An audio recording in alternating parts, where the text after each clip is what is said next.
When we look at Perek Aleph Halacha Zayin, which is somewhat complex and has many parts to it, I think there are a lot of questions that we have to ask.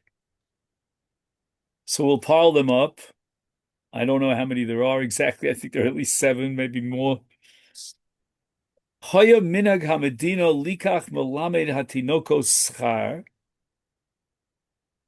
So the very fact that the Rambam indicates that whether Melamed is paid or not is an issue of minhag, because by implication he's telling us that it's not always the minhag. So the first question we have to ask on the Rambam is, what is this source or the root of these different minhagim? Why does one minhag say that the Melamed does get paid? The other minhag says he doesn't get paid. What's that all about? We move on, and the Rambam says, no saying lo scharo. It would seem that the Rambam is addressing the father, and the language of no saying lo scharo indicates that it's an absolute obligation. No saying lo scharo, as if to say chayav lo seis lo scharo. And if we put the first part together with the second part, number one, that there's a minhag, that is a Melamed Tinokus that's paid, and we put it together with the second part that the father has to pay, then the Rambam seems to be indicating here that the father has to comply with this Minhag HaMedina, and that's going to cost him money. And he can't say, well, you know what? I can find other methods. I could hire my own personal Melamed, or I could homeschool my child, teach him myself. If we read no saying lo scharo as an obligation, the Rambam seems to impose an obligation on the father to comply with the Minhag HaMedina. And the Minhag HaMedina has two parts to it. Number one, that the Melamed will be paid, and number two, he'll be paid by the father, meaning you have X number of fathers, and they have each one a son who has to be taught Torah, and each father will chip in. So let's say, if the final payment for the Melamed is, let's say, 1,000, and you have 10 fathers, then each one will pay 100. And he doesn't seem to have a choice in the matter.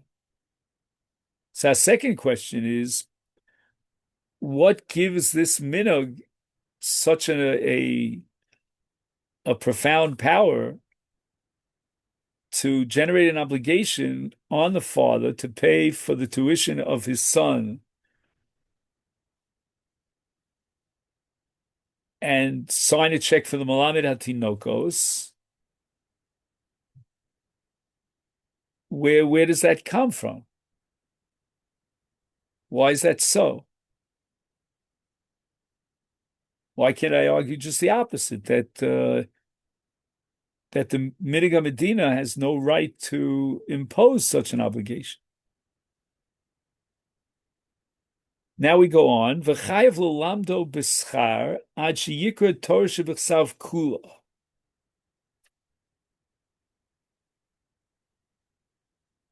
Now the word kula, I'm going to leave out right now. There's a Bach about that. The Bach wants to suggest the word kula means Nevi'im and Ksuvim, but that'll take us off on a whole different pathway. But what I do want to point out is that the Rambam is limiting somehow this chiyuv of the father to teach his son and pay tuition to Torah Shebechsav, implying one of two things, and it's a little bit unclear in the Rambam. is the Rambam implying that as far as Torah Sheba'al Peh is concerned, the father is exempt from payment,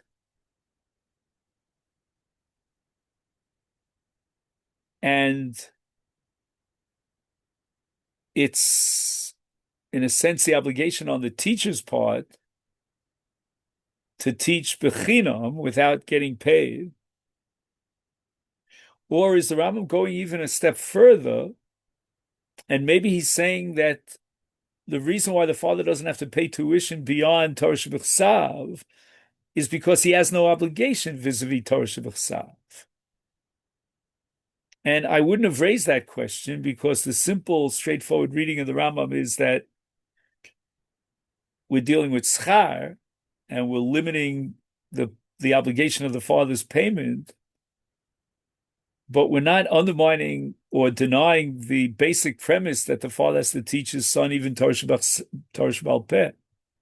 So I wouldn't have even raised this question if not for the Kesef Mishnah, who seems to interpret the Rambam almost bracketing the word beschar as if to say that the father has no obligation above and beyond Torah Shebechsa. But either way, what is the root of this distinction between Torah Shebechsa and Torah Sheba'al Peh? What's it all about?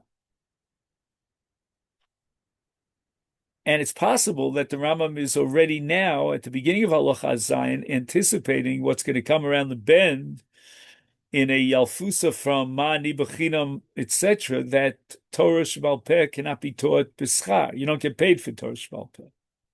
Maybe. I don't know. But it's a little bit odd because, the subject of the Rambam for the first part of this halacha seems to be the scope of the father's obligation. And in some sense, the Rambam is limiting that scope to Torah Shebechsav and only to Torah Shebechsav. The Rambam doesn't even seem to get into the whole issue of can you get paid for Torah Shebechsav? I mean, that's going to come later on, but initially, it's not there. But I think there's a more fundamental question that we have to ask on the Rambam, because if you go back to Halacha Gimel, or some have it at the end of Halacha Beis, it depends on different girsos. The Rambam says, "V'chayev liskar Melamed lebeno lelamda." The Rambam doesn't even flinch about this. He doesn't even mention, well, wait a minute. Oh, we talk about Torah Shebechsav. Oh, we talk about Torah Sheba'al Peh. So we have a rule, as in general, that when we learn the Rambam, it's stimas lashon Rambam. The Rambam is so same; he doesn't qualify it. He seems to clearly be taking the position, Halacha Beis, that the obligation of the father to pay a Melamed for his son is straight across the board. L'lamda, period. Whether it's Torah Shebechsav or Torah Sheba'al Peh. So one could always argue that maybe the Rambam was leaving it up to Halacha Zayin to clarify what he said earlier in Halacha, Beis or Halacha Gimel, depending upon, again, but that's not something that we're satisfied with. We don't like to assume that the Rambam later on is going to come back to what he said originally and clarify. Now the Rambam writes that Avol Torah Sheba'al Peh Asur L'Lamda B'Schar. If we take the Rambam at face value and translate it literally, the words seem to indicate that under all circumstances there's an avera, an isur, that's violated when you take money for teaching Torah. Number one, the Rambam doesn't have, that famous sugya in Nedarim, about schar batolo, schar shimru tinokos. The Rambam is totally oblivious to that. But moreover, what's more intriguing, if you will, and difficult in a sense, is to say that the Rambam holds his mamish an avera to take schar. If the Rambam would have said, okay, l'chatchila, you shouldn't get paid, or so forth and so on, but the Rambam goes very far, and he seems to say it's awesome. Then the Rambam introduces this very complex Yalfusa. Shenema re'ei limaditi eschem v'chukim mishpatim kasher tzivani Hashem v'gomer. Ma ani b'chinam lamaditi, afatem lamaditem b'chinam mimeni. Right, so I learned b'chinam, whatever that means. That's in itself very difficult.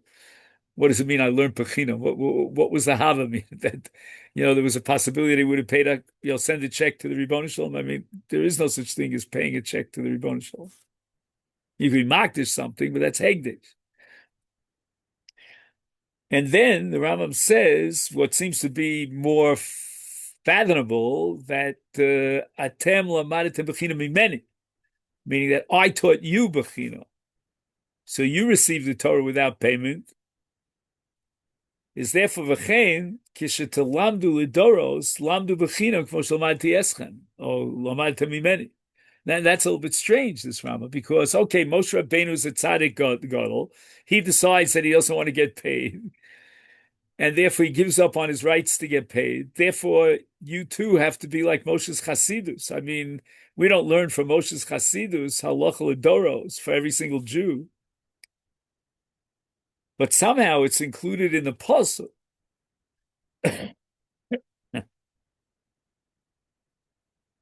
But the real difficult Rambam is now coming around the bend. Lo matzah mishi lamdo b'chinam. So let's say in the case of a father who has a son and he looks high and low, he tries it on every WhatsApp group in town, and he puts it up on every single, board in the city. Who's willing to teach my son Torah b'chinam? And guess what? He doesn't get one positive response. Is then Yelamed b'schar. Let him pay for the study of Torah Sheba'al Peh. Shenemar emes knei. Very strange, this Rambam. And the Rambam began with a formulation of Asur l'lamda b'schar.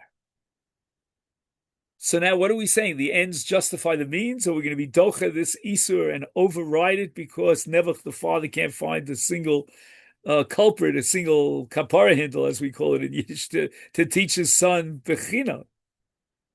Was it like essay dochalosa? I mean, you can't say essay dochalosa, because the Gemara says in Shabbos Daf Daled, "Ein omer li'adam chatei b'shvil sheyizkeh chavercha." I don't know. The whole thing is very difficult. So we have all these questions on the Rambam, but let's add two more questions.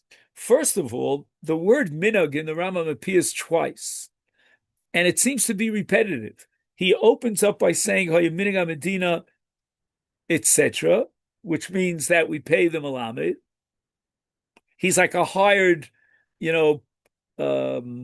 official, in the ear in the city. And then the Rambam seems to repeat the word minhag again. And he says, Makom shenagu l'lamed Torah b'schar. Again, he says, Makom shenagu. So obviously he's talking about two different minhagim. But what are these two different minhagim? So before we ask the question, what's the shorish of the various minhagim? But that was a different kind of question. Then we were asking, well, apparently there's some who don't have the minhag to pay the Melamed. So what's that all about? What's the shorish hamachlokas? That's what we asked already. But now we're asking a slightly different question. Why is the Rambam repeating himself? And Haya minhag Medina likach Melamed tinokos. And again, b'makom shenagu l'lamed Torah b'chtav b'schar. I mean, he could have left that all out without losing anything. Unless maybe he's just introducing the difference between Torah Sheb'chsav and Torah Sheba'al Peh. But I don't know why he has to repeat the allowance for the Melamed taking payment. Why does he have to repeat that again? Obviously. And then also, it seems that he's talking about two different minhagim, because initially he says Melamed tinokos, and then when he gets to the second line, he drops the word tinokos and he writes Makom shenagu l'lamed Torah sheb'chsav b'schar. He doesn't mention tinokos. Was he saving on ink here? It's a little bit odd.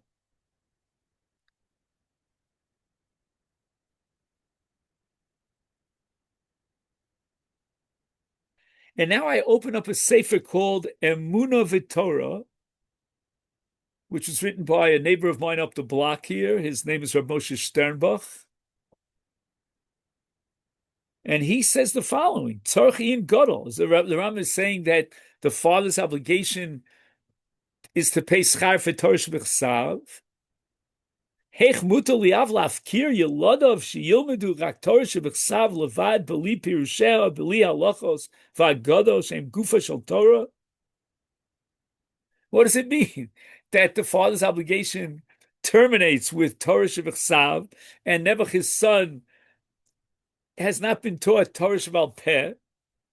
Again, I'm not sure the kasha is so, we say, starpnish from the kasha. I don't know if it's a killer of a kasha, TKO, because maybe that chiyuv now falls on the chachamim. But Rav Sternbach is not willing to accept that. He can't be that now we're going to throw the child to the wind and hope that we'll find the Melamed. It's got to be the father's obligation. Otherwise, how's the child going to know any Torah or how to do mitzvahs? He even writes Pirusheha. Maybe he won't even know how to translate the words of the Torah. He won't even learn Targum, maybe. I don't know.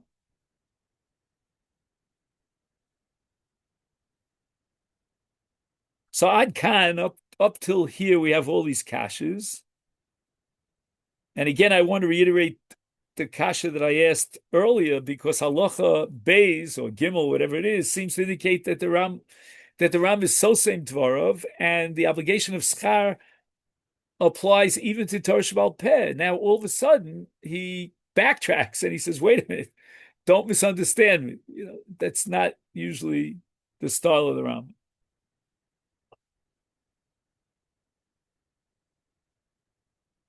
So before I read the short and very terse paragraph of the Emunah V'Torah, I wanted to ask you, Rav Noach, if you have any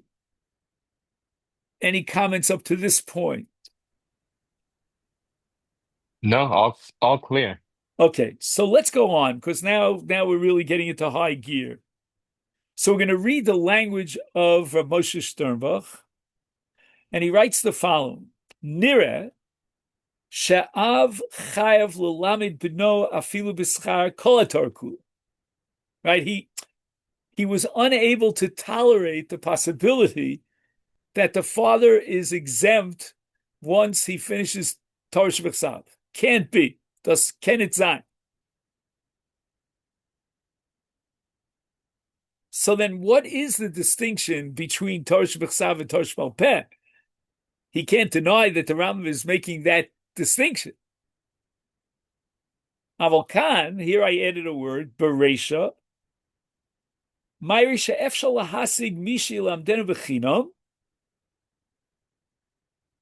In Torah shebechsav, he finds, after he puts it up on the WhatsApp group, he finds various volunteers.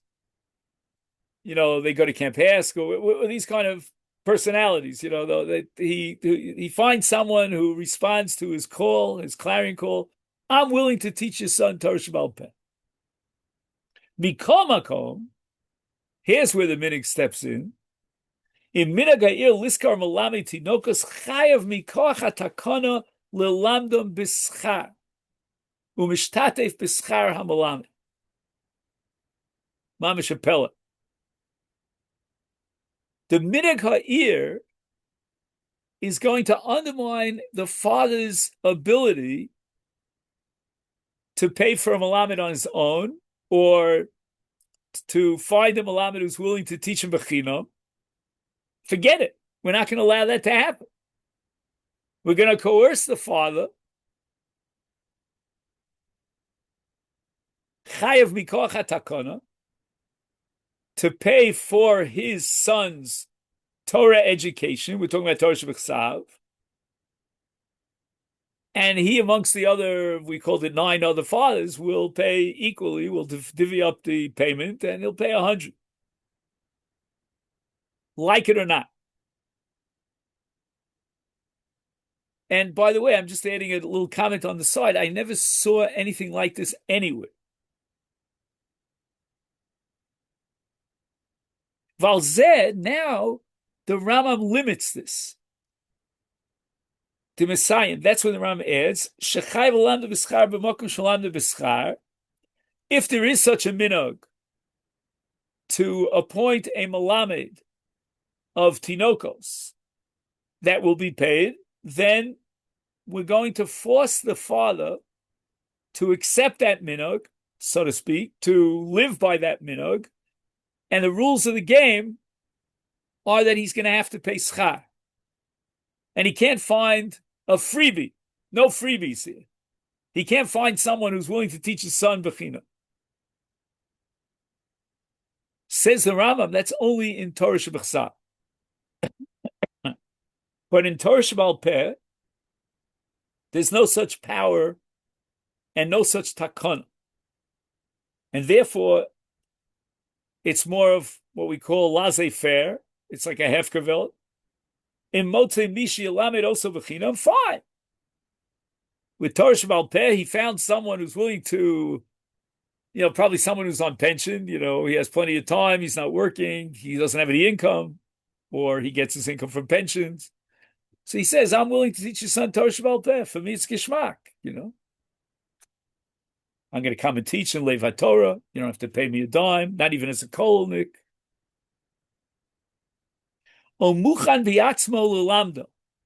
Or let's say the father says, you know what? I don't want a teacher. I don't want to hire somebody. I don't want the city to hire somebody. I take it upon myself to teach my son Torah Shebal Peh. The Efshal Lidrosh Mimenu Shebno Yilami B'schar Dafka Af Sheminag Ha'ir Kein. Now, I believe that the words Af Sheminag Ha'ir Kein are a little bit confusing. I think what the Rambam is saying is that there is no such minhag, meaning halachically it doesn't have a chal shem minhag. It's not an acceptable minhag, because that minhag says two things. Number one, it says that the Melamed is going to be paid. That we're not going to tolerate. And number two, it says that the father has no other option because we hired this Melamed on behalf of the city, and that Melamed is in charge of Torah Shebal Peh for all the Tinokos, and therefore you have to bring your son to study under the tutelage of this Melamed. There's no minhag in the world that has the power to do so. The Torah says that Torah Shebal Peh is taught bechinam, without pay. Torah Shebal Peh is a matter of the father's obligation, and he'll take care of it. That's his headache. But to start imposing upon him a minhag that would force the father to send his child to a school to teach his son Torah Shebal Peh and pay to that minhag doesn't exist. So I'm allowing myself a certain, shall we say, literary license to be a little bit liberal here, because if you ask me, I would say that the Rambam doesn't even recognize such a minhag if it does exist at all. In other words, if the members of the city will gather together and say, you know what?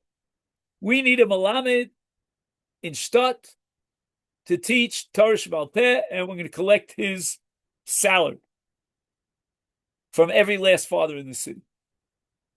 Nita, it doesn't exist. It cannot be valid. So let's try now to see how this presentation, which is very terse and very short, of the Amunah V'Torah is capable of shedding a whole new light on the Rambam.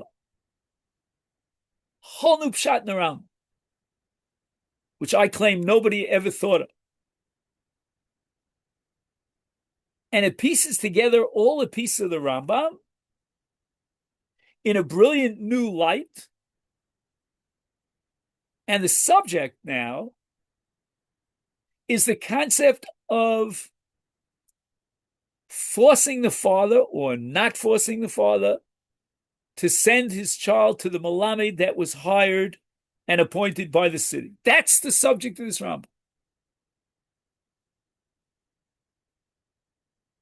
So the Rambam opens up Halacha Zayin now in the light of this whole new approach, and he establishes that there's a minhag likach Melamed tinoko schar,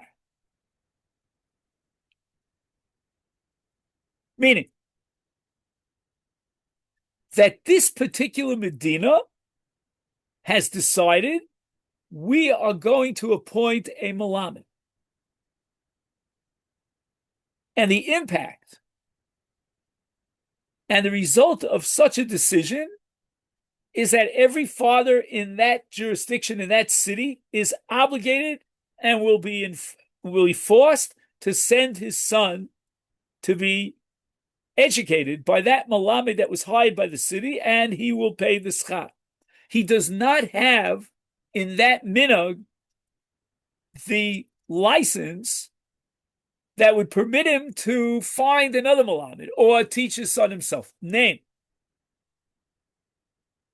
It's Torah Shebechsav, and in Torah Shebechsav, that's the way it should be taught. It should be taught by the Melamed. And we're not going to tolerate any deviation. Not every city accepted such a minhag. There were those who said, laissez-faire, let's be less on top of things. And for whatever reason, we don't have to, in our situation, find a Melamed for the shtat. Let every father deal with it on his own. Whether he finds someone to teach him, and he'll probably have to pay for that, or he'll teach him himself. So then, there are two minhagim, one which is explicit in the Rambam, one which is implicit in the Rambam, and they're arguing about a very fundamental point, which we have to try to understand. The two minhagim are at each other's throats as to whether or not there has to be such a thing. We must hire a Melamed. No two ways about it, or no. You have a more liberal, laid-back kind of minhag that says, you know what? You want to hire a Melamed, that's fine. You want to leave it to the discretion of the fathers, and the fathers will deal with this, that's also acceptable. Father wants to homeschool his son and teach him Torah Shebechsav, that's fine.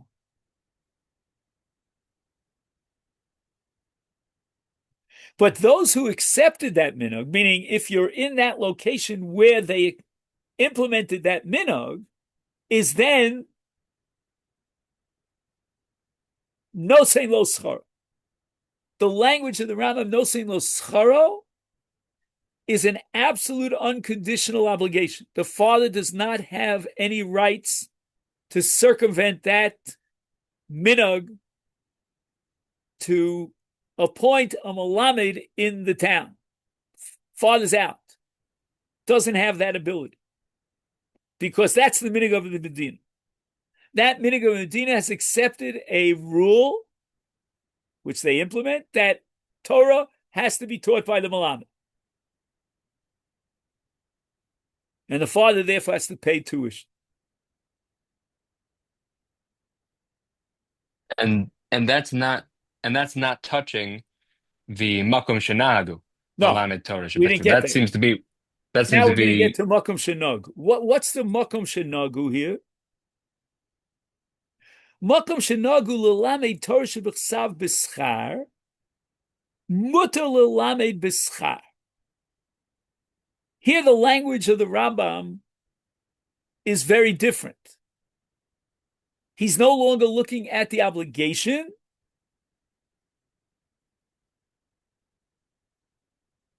but rather at the heter. Here he changes, he doesn't say nosein lo scharo, but rather mutar lelamdo b'schar. There's a heter. And of course, we ask the question, why is the Rambam repeating himself? The answer is we're talking about a whole different kind of a minhag.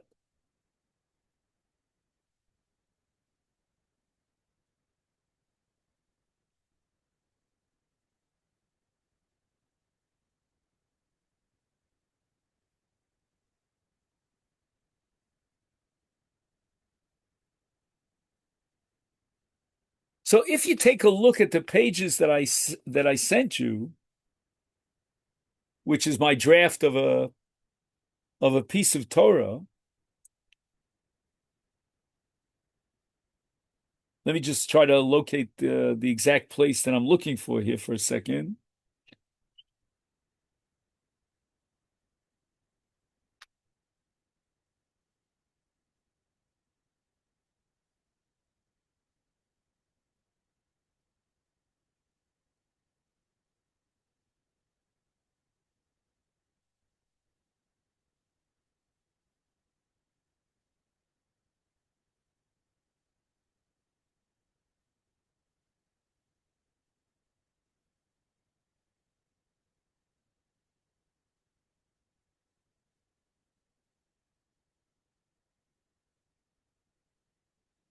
Okay, I don't find it right now. I don't want to, I know we're on a tight schedule, so believe it, I'll try to come back to that.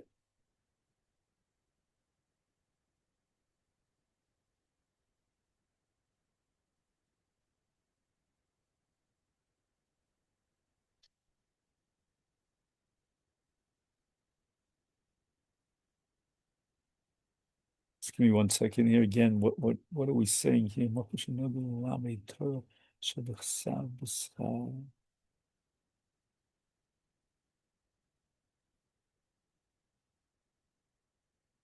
Oh, again, wherever it is in the text, we'll find it later. But the makom shenagu in the second part of the Rambam's presentation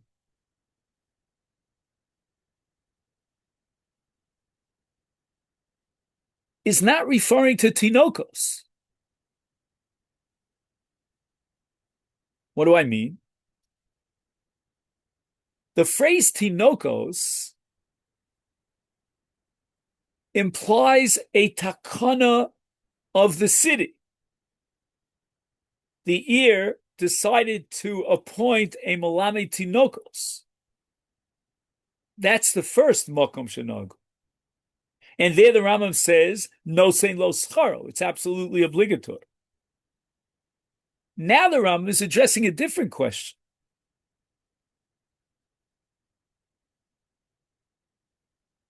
Could there be a situation in which the city would allow for the father to take care of his son's education in Torah Shebechsav on his own? So the Rambam adds that there's a special heter for that, because the first minhag in the Reisha of the Rambam claims, wait a minute, Torah has to go through the Melamed. The Melamed is appointed by the city. That's how the Torah is going to be transmitted to this child. No. Now we have another makom. And this other makom is matir, allowing the father to take care of his son's education. Obviously, he has to pay schar if he doesn't find anyone for free. But mutal alamda b'schar, he could pay on his own, out of pocket, without paying to the Melamed of the ear. So the machlokas between the two minhagim here is, even if I grant you that the ideal situation would be lechatchila, that the city should appoint a Melamed and force the fathers of the various children in that city to pay for the Melamed and bring their child to study at the feet of the Melamed, nevertheless, there might be a kula and a heter to allow the father to be on his own. Or like we said before, laissez-faire, a more laid-back attitude that would allow the father to do it on his own. And that minhag, which is called makom shenagu, is in opposition to the original minhag, which requires, under all circumstances, that the city appoint the Melamed tinokos, and the Melamed tinokos has like a chaloshem, it's a chaloshem megaber, that's his title. He's a Melamed tinokos, and you can't mess around. There's no way of circumventing the Melamed tinokos. The second minhag disagrees and allows a kind of b'di'evet situation in which the father could pay schar to his own hired melamed. Again, he has to pay schar because Torah Shebechsav is taught b'schar. I mean, if he can get someone to teach him his son for free, is adarabah, get a freebie. But otherwise, he has to know that he's allowed to circumvent the city because the city allows it. Their minhag was that, you know what? We're not going to hire a Melamed Tinokos. Laissez-faire, we're going to move away and allow the fathers to find their own Melamed Tinokos. Have we established yet that the Makom Shenagu is b'di'evid? Why do I What would say it's make us think that? why would I say it's b'di'evid? Because he says mutal alamdo b'schar, meaning he could pay out Uh, of pocket without having to pay the Melamed Tinokos. Why do you need a heter? And the answer is you need a heter because you are in effect doing something which is a fallback position, which is not the real ideal position, which is reflected in the first minhag, that there should be a Melamed Tinokos that's appointed by the city that would force the fathers to, how should I say, to enjoy the benefit or to take advantage of that Melamed, but they're forced to take advantage of that Melamed. But then the Rambam says, oh, Tosha Bal Peh, that's a whole different story. Also, Lalamdo B'schar. The Rambam now is going back to the original minhag that he started with, and he's saying that we cannot appoint a Melamed and force the fathers to benefit or enjoy the benefit of that Melamed when it comes to Torah Sheba'al Peh. And now the Rambam introduces the Yalfusa. What is the thrust of this Yalfusa? Ma'ani b'chino, ma'afatem b'chino. So here we present something very fundamental. What's the difference between bechinom and beschar? So on one level, you would say that bechinom means you don't have to pay for it. And presumably the Melamed is not allowed to take money for it. And beschar means pay for it. And the Melamed is allowed to get paid. No, that's not the subject of this Rambam. The subject of this Rambam is, where is the obligation? Is the obligation bechinam or is the obligation beschar? We'll explain. If the obligation is beschar, then we're talking about the city, the kahal, the tzibur, and that obligation is to collect money and pay the appointee who's been appointed as the Melamed. That's called beschar. So again, here's the fundamental breakthrough. That if you have something called beschar, excuse me, then you're talking about an obligation established by the city in which the Melamed is the shliach, he's the long arm of the city, of the kahal, of the tzibur. He is the shliach hatzibur. And you'll ask me the question, why does the shliach hatzibur have to get paid? We'll get back to that in just a minute.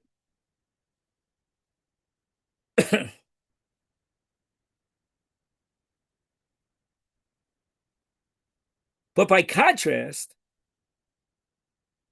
there's something called bechinam. Bechinam means that it's not a minui of the tzibur. Bechinam means it's the father's own personal obligation.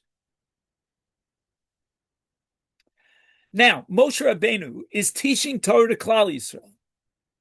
Is he a shliach of the tzibur, or is he fulfilling his own personal obligation to teach Torah? And the answer is it depends whether he's getting paid or not paid. If he's getting paid, then he is representing the tzibur, because whenever you represent the tzibur, you have to get paid. If, on the other hand, he's not getting paid, then it means that he's not officially appointed by the tzibur, by the kahal, but rather he's operating on his own. He's fulfilling his own obligation as a chacham, to pass on the Torah.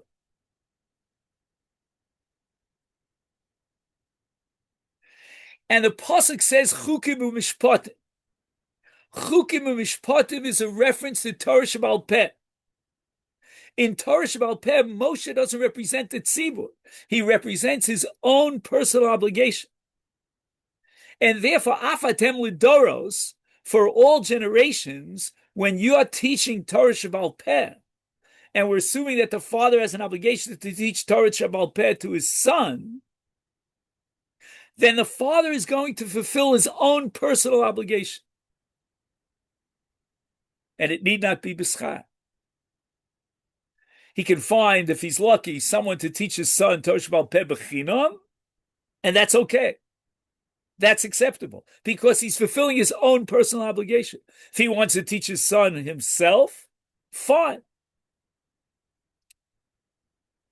On the other hand, if we would have expanded the tzibur and the obligation of the tzibur to appoint a Melamed, to include Torah Sheba'al Peh, the father would therefore have no personal, individual obligation to teach Torah, but rather his obligation is through the tzibur, through the minui kohol that appoints a Melamed. So the Rambam is saying that since Moshe Rabbeinu was not paid, therefore apparently we have to derive the conclusion that his teaching of Torah, chukim mishpatim Torah Sheba'al Peh, was on a personal level. I call it a chovas yachid. Had it been a chovas tzibur, and Moshe Rabbeinu would just be acting on behalf of the tzibur as the arm, as the shliach of the tzibur, then he would have to be paid, because the shliach tzibur has to be paid. And now the question is why? Why does a shliach tzibur have to be paid? So here I quote one of the great commentaries on Shulchan Aruch that's called the Ateres. And you'll see it, the Ateres Tzvi, in the commentaries on the side of the Shulchan Aruch. The Mishnah Berurah quotes him extensively. His name was Rav Tzvi Katz. He was a Talmud of the Bach. That goes back almost 5 centuries ago. The Shulchan Aruch says, see, this is something a little bit foreign to us. Maybe today we'd call it a chazan, maybe, like a chazan Beis HaKnesses. But in the old days, when you turn the clock back, they had something called a shliach tzibur. And the shliach tzibur was the only one who was allowed to function as the shliach tzibur. And the Mechaber paskins that he should be paid. So the Ateres Tzvi asks, why should he be paid? What's the significance of his being paid? And he answers, because if he would do it for free, then any Uncle Beryl on the street would decide, oh, well, I'm going to appoint myself as the Shliach Tzibur. But if there's a contractual agreement in which the Shliach Tzibur is paid, then anyone who stands up and says, I am appointing myself as the Shliach Tzibur is usurping, he's stealing the rights of the Shliach Tzibur. Because the Shliach Tzibur was appointed by the Tzibur with a payment and a contract, and he will be paid. No one else could stand up and say, I'm going to be the Shliach Tzibur. Why do I quote this? We're not learning halachas of tefillah. because I want to use this as a prism or as a comparison to show you that in teaching Talmud Torah, there's something called a shliach tzibur. And here's where the Rambam wants to differentiate between Torah Shebechsav and Torah Shebal Peh. In Torah Shebechsav, if all things are equal, there should be a shliach tzibur. That means that tzibur itself, the kahal, should appoint a Melamed for Torah Shebechsav, and he'll be paid. He has to be paid, because if he's not paid and there's no contractual agreement between the city and this Melamed, then any Yankel Beryl, any Yuhu could come along and say, I'm going to teach the children. And in doing so, he is robbing and usurping the rights of the Shliach Tzibur. But in the case of Torah Shebal Peh, anyone could come forward and teach Torah Shebal Peh. There are no regulations. It's not an appointment of the tzibur. And we learn this from Moshe Rabbeinu, because Moshe Rabbeinu was not appointed by the tzibur. And how do I know this? Because it was bechina. He did not take money. So that means there's a chovas yachid. And according to this pshat in the Rambam, the chovas yachid primarily falls on the father. If the father cannot teach his son Torah Shebal Peh, then any chacham will teach his son Torah Shebal Peh. Will he be paid? Maybe yes, maybe no. It's irrelevant. But now, to complete this whole presentation, and again, we have to go through all the questions and see how each question now is answered. Because the Rambam is so same in Halacha Beis, Halacha Gimel, when he says that the father has to teach his son Torah, B'schar, and it includes, apparently, Mistimas Lashon Rambam, even Torah Shebal Peh. That's true. The only issue in Halacha Zayin is when the father is obligated to teach his son Torah Shebal Peh B'schar, does he have to do it through the mechanism of the tzibur, or is it a chovas yachid, his own personal obligation? And there's a free for all here, and a hefkeres laissez-faire. He can decide who he wants to pay or not pay, who could do it for free, whether he'll do it himself. He doesn't have to go through the official channels. And on that, there were two minhagim. There was one minhag that says there are no two possibilities. In Torah Shebechsav, you've got to pay someone who is appointed by the tzibur. It's a minhag kahal, and the shliach here is the shliach of the tzibur, and therefore he will be paid. The Rambam quotes another minhag that was matir. They allowed the father to do it on his own. But that's not the real way of doing it. That's not the perfect, ideal way.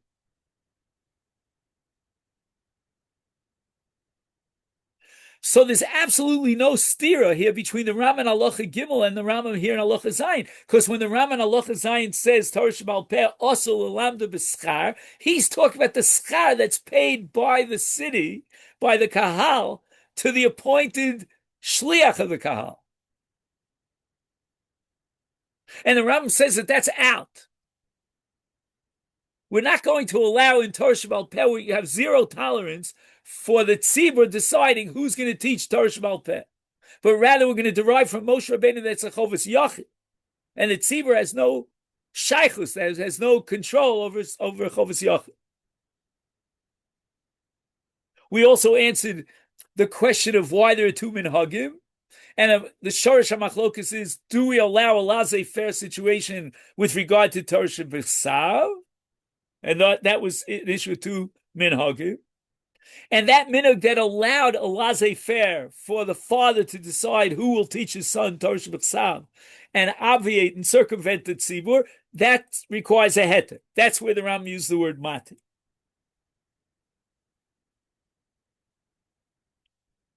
But now the question arises, why the difference between Torah Shebechsav and Torah Shebal Peh? And at this point, I have to tell you that anything we say is purely speculative. It's what you call a beitzvar. You can say whatever the heck you want. I'll tell you what I want to say.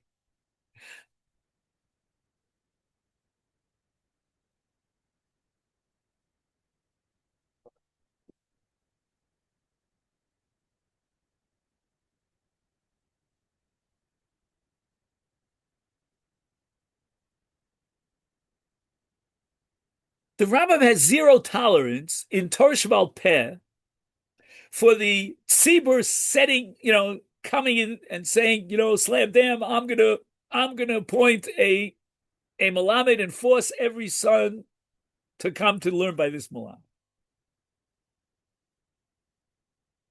That can't be. And that we derive from Moshe. It's got to be a Chovas Yachid.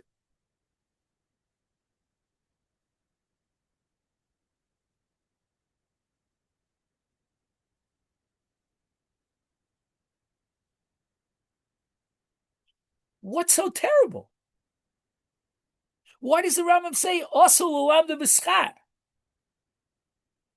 You can't set up a mechanism of a Melamed to teach Torah Shabbal Peh b'schar. Why? Obviously, we derive from the pasuk, but what's the meaning of it?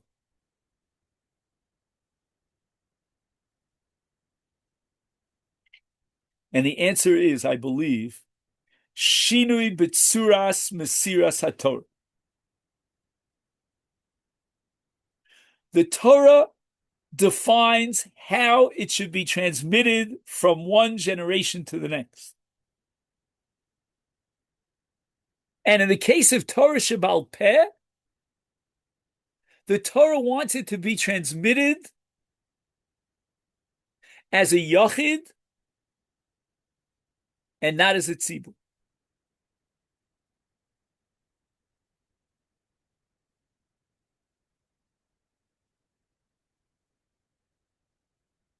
Masha enkein Torah shebechsav,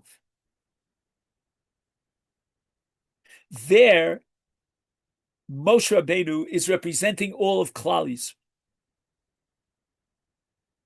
In Torah shebechsav, Moshe receives the Torah on behalf of the tzibur of Klal Yisrael. It's vayachnu sham kish echad b'lev echad,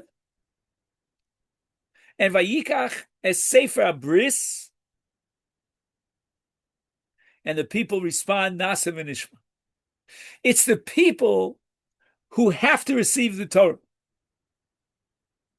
Not so in Torah Shabbal Peh.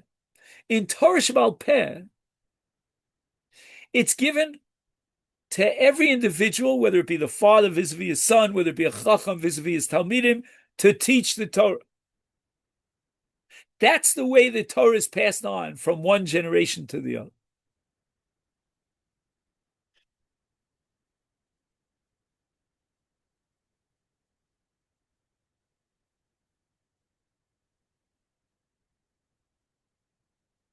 Okay, I know I have to go, so we'll stop here. Shkaya. Okay. Shkaya.